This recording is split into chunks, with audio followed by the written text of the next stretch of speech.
नमस्ते नमस्कार प्रणाम। हम यंत्रा सिंह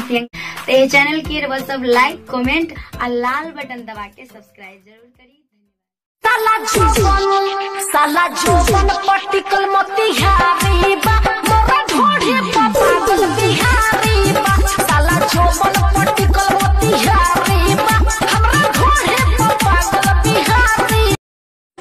कि ठीक से कमाई होए राजा टाइम से खोई होए राजा बतिया धनिया के मनी हो यार ना भुलई होए राजा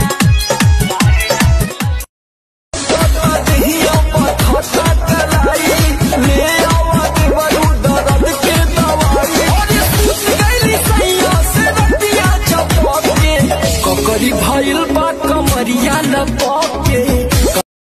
बता बड़ी मुरा कर सैया कमर धकेदा बहिया सैया कमर धकेदा छौड़ी तोर बढ़ल जाता कवाना के देते देते छौड़ी तोर बढ़ल जाता कवाना के देते देते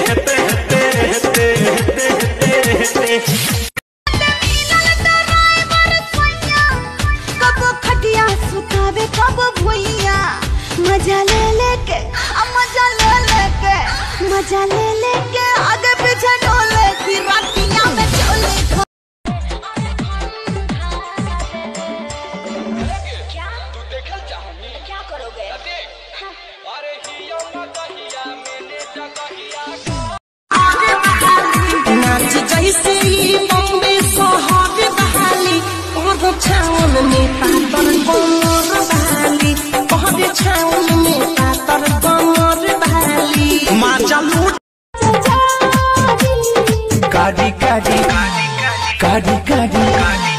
काडी काडी अखिया से कोके कलाकारी जान काहे खाती मारो तारू हमरो ये प्यारी काडी काडी झूठे हवाई फायर मारत रहो हो खाली टुकुर टुकुर याद जिन्नी हारत रहो हो खाली टुकुर टुकुर जिया के परी दोहरायो हमरा बिन